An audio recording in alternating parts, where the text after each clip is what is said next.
तैयार हैं? Yes sir. अच्छा, इसको करने के लिए आपके पास पूंजी की जरूरत नहीं है, इसको करने के लिए आपके पास स्किल की जरूरत नहीं है, इसको करने के लिए आपके पास एज का कोई बार नहीं है, इसको करने के लिए आपको ग्रेजुएट होने का जरूरत नहीं है। इसको कोई भी आदमी कर सकता है, महिला हो, पुरुष हो, गांव से हो, शहर से हो, कहीं से भी हो, कोई फर्क नहीं पड़ता, कोई भी साथी इसको कर सकता है। तैयार हैं? Yes sir. है क्या ये, इसको थोड़ा सा हम लोग समझते हैं, है क्या?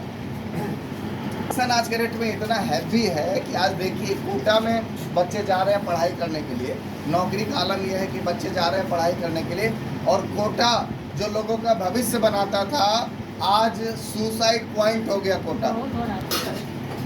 ये दुर्दशा है अपने देश का, आप समझिए इन चीज़ों का, लेकिन हकीकत यही है। हम इससे कितना आंख मूंद लेंगे? आपको क्या लग रहा है आपके जीवन में जितना आसान से आपकी ज़िंदगी कट गई ना साहब, आने वाले पीढ़ियों की इससे कई गुना ज़्यादा मुश्किल ज़िंदगी बीतने वाली है। समझ में आ रहा है? आप यहाँ से पटना जाइए, किसी भी समय पटना जाइए, आपको ट्रेनों में खड़े होके जाना पड़ता है। एम आई राइट या रॉन्ग? सही बोल रहे हैं गलत बोल रहे हैं? आपको क्या लग रहा है आपका बच्चा ट्रेन में घुस भी पाएगा? नहीं घुसेगा। घुस भी पाएगा सर? नहीं घुसेगा। आज सारी ट्रेनें एसी की हो गई, वो हल नहीं है। क्या कर लीजिएगा, गर्मी बढ़ता जा रहा है। इस बार कितना एसी उड़ गया या नहीं उड़ गया? इसका मतलब क्या है, हमारे आने वाले पीढ़ियों के लिए चैलेंजेस और बढ़ने वाला है, और हम क्या है आराम से सो रहे हैं, पंखा चला के गधा मतलब घोड़े की तरह हम एकदम सीना तान के सो रहे हैं। हम अपने ही देख रहे हैं, अपने आप को देख रहे हैं, हम अपने आने वाली पीढ़ियों को देख ही नहीं रहे। आप समझिए, मैं आपको अपनी लाइफ से बताना चाहता हूँ, मैं अपनी 4 पीढ़ियों के बारे में बता रहा हूँ आपको। ये मेरे परदादा जी थे, किसान थे, जीरो से शुरू हुए, जीरो पे जाकर ख़त्म हो गए, पूरी ज़िंदगी इन्होंने मेहनत किया। ये मेरे दादाजी थे, इन्होंने नौकरी किया, जीरो से शुरू हुए, ये भी जीरो पे जाकर ख़त्म हो गए। ये मेरे पिताजी थे, इन्होंने भी नौकरी किया, ये भी जीरो से शुरू हुए, जीरो पे जाकर ख़त्म हो गए। मेरे लिए क्या था, मैंने भी जीरो से शुरू किया, लेकिन इस जीरो में बहुत अंतर है। ये सिर्फ जीरो नहीं है, इसको समझने की कोशिश कीजिएगा। परदादा जी जब थे तो उस वक्त देश की आबादी 40 करोड़ थी, यहाँ पे कोई नौकरी करना नहीं चाहता था, बात 1940 की है। ये मेरे दादाजी थे, यहाँ पे आबादी लगभग 60 करोड़ के आसपास रहा होगा। दादाजी के समय में जिसको लिखना आ जाता था ना, उसको नौकरी लग जाता था। एम आई राइट? Yes sir. उस वक्त भी लोग नौकरी जबरदस्ती ही करते थे।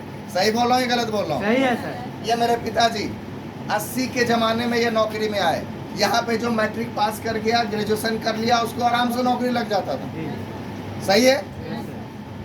ये मैं हूँ, ये बात 2001, 2002, 2003 की है। यहाँ पे नौकरी करने के लिए आपके पास टेक्निकल हैंड का होना बहुत ज़रूरी था। नॉर्मल ग्रेजुएट के पास कोई बहुत बड़ा चांसेस नहीं था। तो यहाँ पे क्या दौर शुरू हुआ, आप देखिए सबसे ज़्यादा इंजीनियर 1990 से 2000 के बीच में बना या नहीं बना? अरे 1990 के दशक में जो इंजीनियरिंग करता था, अरे इंजीनियरिंग करने गया, आज उस इंजीनियरिंग की हालत क्या है? गली में घूम रहा है। IIT वाले को भी अब नौकरी नहीं मिल रही है। बाहर की बात छोड़ दीजिए, मतलब मैं बातें कर रहा हूँ IIT बॉम्बे की, IIT कानपुर की, IIT जो खड़गपुर है, इन सब जगहों की बातें कर रहा हूँ। 100% प्लेसमेंट वहाँ भी नहीं है। आप किस दुनिया में जी रहे हैं? कंपटीशन की स्थिति क्या है आप समझिए। अगर मैं भी नौकरी करता तो मेरे बेटे के जीवन में क्या आता? जीरो। ये मैं जीरो क्यों बोल रहा हूँ पता है? आपका पद, आप दुनिया का कोई भी काम करेंगे, आपका पद और आपका पैसा एज इट इज आपके नॉमिनी को ट्रांसफर नहीं होता है। समझे मेरी बात है? जी सर। क्या आप दुनिया का कोई भी काम करेंगे, आपका पद और आपका पैसा एज इट इज आपके नॉमिनी को ट्रांसफर नहीं होता है। समझ रहे मेरी बात है? मतलब अगर आप यहाँ के वीडियो हैं, आपके जाने के बाद आपका बेटा वीडियो बन जाएगा, इसकी गारंटी है? नहीं। आप यहाँ के CEO हैं, आपका बेटा CEO बन जाएगा, इसकी गारंटी है? नहीं। वो छोड़ दीजिए, सर का ज्वेलरी का दुकान है ना, इनके जाने के बाद इनका बेटा भी वो ज्वेलरी का दुकान चला लेगा, इसकी भी गारंटी नहीं है। नहीं है,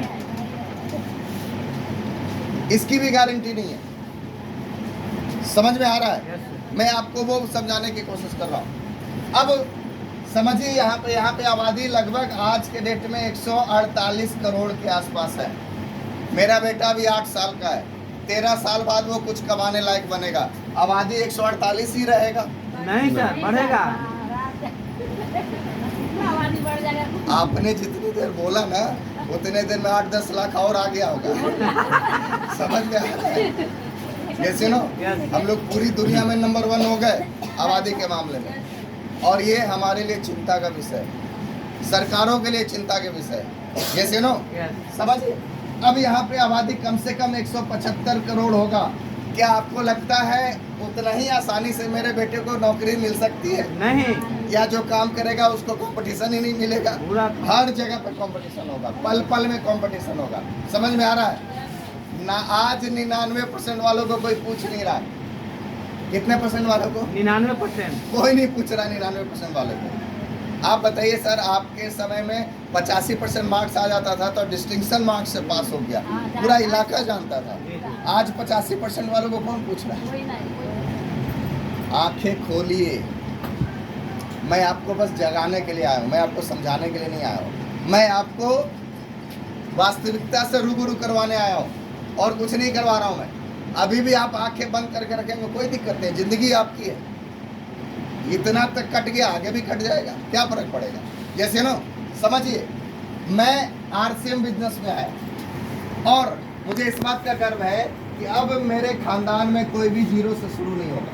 वाह, मैं मेरे बेटे को कोटा में कंपटीशन की मौत मरने नहीं दूंगा। वाह, समझ में आ रहा है? मैं मेरे बेटे को वो कंपटीशन की आग में जलने नहीं दूंगा। वो पढ़ाई कर रहा है, इसलिए नहीं पढ़ाई कर रहा है कि उसको नौकरी करना है। वो इसलिए पढ़ाई कर रहा है क्योंकि बेसिक एजुकेशन होना बहुत जरूरी जरूरी है, है। ताकि उसके अंदर समझ तो आए कि क्या अच्छा है क्या बुरा है। समझ में आ रहा है? उसकी मर्जी होगी, वो जितना पढ़ाई करना है करेगा, लेकिन वो नौकरी करने के लिए नहीं करेगा। क्यों? क्योंकि मैं जिस वक्त छोड़ूंगा मेरा बेटा मेरा नॉमिनी बन के इस बिजनेस की शुरुआत करेगा, और वो अब जीरो से नहीं शुरू होगा। मैं जहां छोड़ूंगा वहीं से वो शुरू होगा। वाह। This is the power. वाह, अच्छा, वो नालायक भी निकल जाए ना कोई फर्क नहीं होगा। तो भी उसके घर में इनकम आता रहेगा। रीजन क्या है इसके पीछे मैं बता दूं। रीजन उसके पीछे ये है कि विश्वरंजन सर नमक खाना नहीं छोड़ेंगे तो हमारे घर में पैसा आना भी नहीं बंद।